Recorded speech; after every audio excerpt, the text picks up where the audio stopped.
हम डिस्कस करते हैं स्टूडेंट्स किसके बारे में, drawback of the Rutherford model of atom. ये कह रहे हैं कि रुदरफोर्ड के मॉडल ने क्या डिस्कस किया था। इन्होंने ये बोला था कि जो हमारा है कोई भी हमारा जो पॉजिटिव चार्ज है सेंटर के अंदर प्रेजेंट है उसको हम न्यूक्लियस बोलते हैं। और दूसरी इसने कंडीशन क्या बोली कि जो हमारा मास है किसी भी एटम का वो नियरली कंसनट्रेटेड है न्यूक्लियस के अंदर। मतलब ये हुआ एक स्मॉल वॉल्यूम के अंदर हमारा मास है वो कंसनट्रेटेड है। दूसरी बात इन्होंने क्या बोली, इलेक्ट्रॉन हमारे रिवॉल्व कर रहे हैं around the nucleus in circular path. मतलब ये हुआ कि इलेक्ट्रॉन हमारा रिवॉल्व करते रहेंगे किसके चारों तरफ, न्यूक्लियस के चारों तरफ इन्हें सर्कुलर ऑर्बिट के अंदर। और उसके साथ साथ ये बोला कि जो साइज है अपना न्यूक्लियस का वो 10⁵ टाइम्स कम है हमारा, 10⁵ टाइम्स कम हमारा edge compare to size of the atom. उसके बाद देखो ड्रॉबैक क्या बोला इन्होंने, ये कह रहे हैं कि revolution of electron in circular orbit is not expected to be stable. ये कह रहे हैं कि जो रिवोल्यूशन है ना हमारे इलेक्ट्रॉन का एक सर्कुलर ऑर्बिट के अंदर उसको हम एक्सपेक्ट नहीं कर सकते कि वो स्टेबल होगा।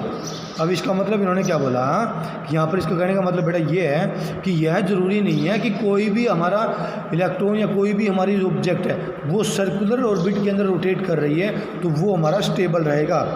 Any particle in circular orbit would undergo acceleration. ये कह रहे हैं कि कोई भी पार्टिकल हमारा सर्कुलर ऑर्बिट के अंदर है ना एक्सेलरेशन शो करेगा।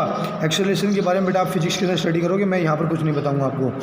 हाँ, उसके बाद देखो during acceleration charge particle would radiate energy. कह रहे हैं कि अगर मेरा बेटा कहीं पर भी अगर एक्सेलरेशन हो रही है ना इसका मतलब ये हुआ कि वहाँ पर अपना चार्ज पार्टिकल है वो रेडिएट करेगा एनर्जी। इसका मतलब क्या हुआ, मान के चलो कि हमारा कोई इलेक्ट्रॉन है बेटा, कोई इलेक्ट्रॉन है या कोई ऑब्जेक्ट है वो रिवॉल्व कर रहा है किसी भी एटम या मॉलिक्यूल के चारों तरफ। तो इसका मतलब ये हुआ कि वो एनर्जी को रेडिएट करेगा बेटा, एनर्जी को रेडिएट करेगा।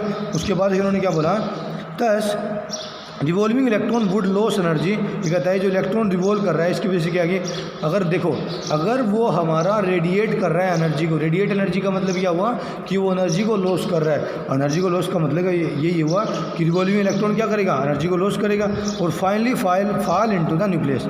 और फाइनली है वो हमारा जा गिरेगा किसके ऊपर, न्यूक्लियस के ऊपर। If this were so, atom should be highly unstable and hence matter would be exist in the form we know।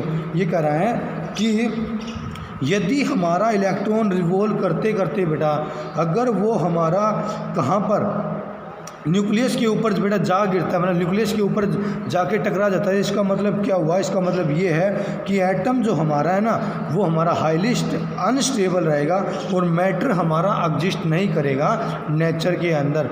We know that atom are quite stable, परंतु हमें पता है कि एटम हमारा क्या होता है, स्टेबल होता है। अब यहाँ पर देखो बेटा थोड़ा सा बताता हूँ उसके बारे में। ये देखो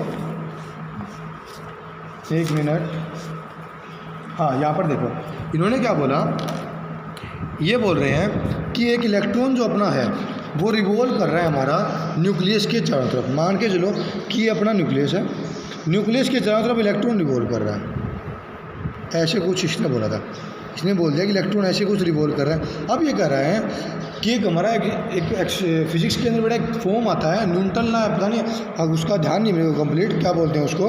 उसने क्या बोला कि जो इलेक्ट्रॉन जो हमारा रिवॉल्व कर रहा है ना, इलेक्ट्रॉन रिवॉल्व करते करते हमारा क्या करेगा, एनर्जी को इमिट करेगा। किसको, एनर्जी को इमिट करेगा।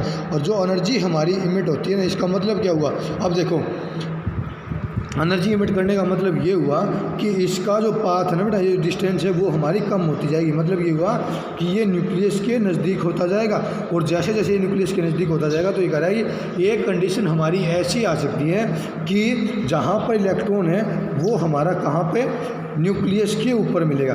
अगर हमारा इलेक्ट्रॉन बेटा न्यूक्लियस के अंदर मिले या न्यूक्लियस के साथ टकराएगा तो इसका मतलब ये हुआ कि नेचर के अंदर हमारा मैटर जो है ना वो एग्जिस्ट नहीं करेगा। इसका मतलब क्या हुआ, अगर हमारा मैटर ही नहीं होगा तो कोई भी यूनिवर्स तो बेटा पॉसिबल नहीं है। अगर यूनिवर्स पॉसिबल नहीं है तो हम क्या स्टडी करें। इसका मतलब ये हुआ जो ड्रॉबैक था रुदरफोर्ड का मॉडल का वो यही था कि इलेक्ट्रॉन हमारा, ये बात तो ठीक है रिवॉल्व कर रहा है, पर इन्होंने ये नहीं बोली कि एक पर्टिकुलर ऑर्बिट के अंदर रोटेट कर रहे हैं और जिसकी जो एनर्जी है और जो साइज है वो हमारा कांस्टेंट है। इसके बारे में रुदरफोर्ड साहब ने कुछ नहीं बोला।